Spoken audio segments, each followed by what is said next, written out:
स्वभाव है सत चित्त आनंद। मतलब तुम्हारा स्वभाव। सत उसको बोलते हैं जो सदा रहता है, तो मरने के बाद भी तुम रहते हो। ठीक है। चेतन उसको बोलते हैं जो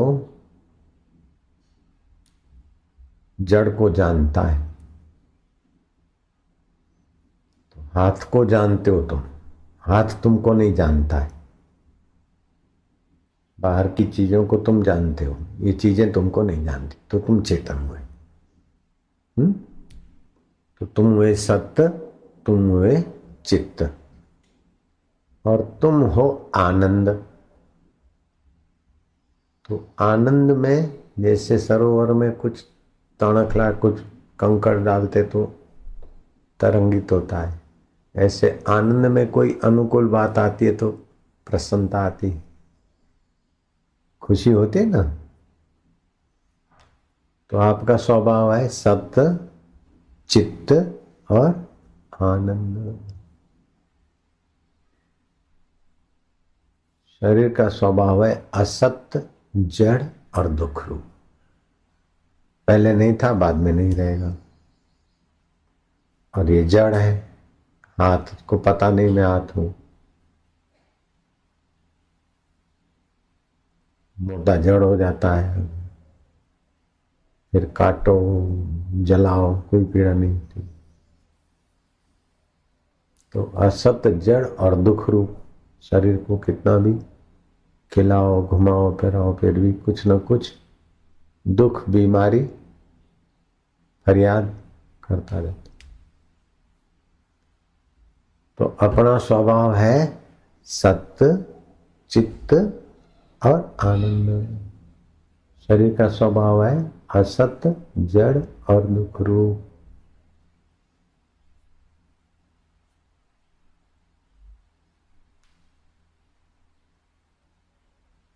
अन्योन्य अध्यास हो गया, संसर्ग अध्यास हो गया।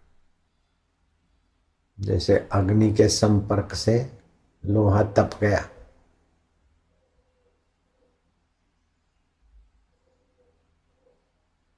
तो वातावरण से पानी ठंडा हो गया, गर्म हो गया।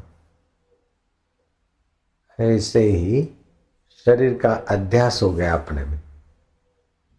हम्म।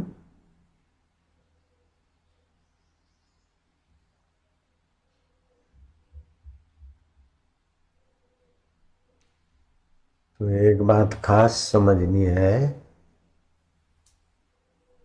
कि इस शरीर के अध्यास को मिटाने के लिए अपना असली स्वभाव जगाने के लिए ये तीन बात पक्की मान लो।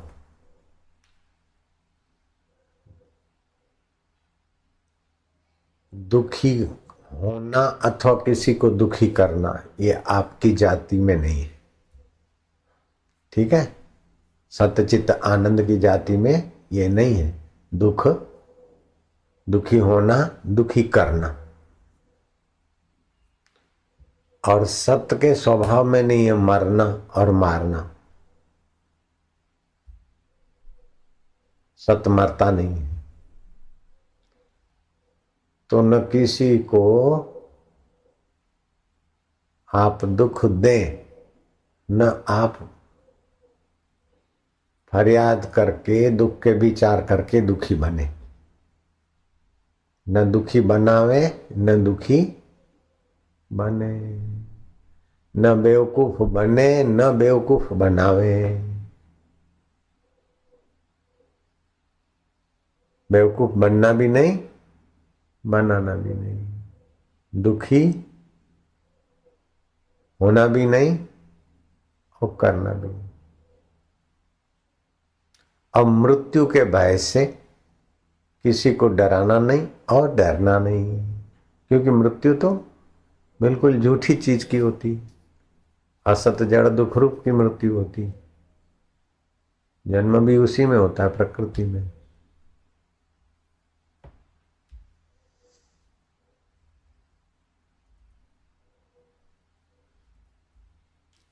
और ये जगत परिवर्तनशील है, बदलने वाला है, एक जैसा नहीं रहता, सब गुजरता है।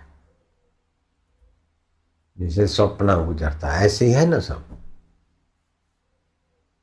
ऐसा चिंतन करने से मन परमात्मा में, सच्चिदानंद में टिकाना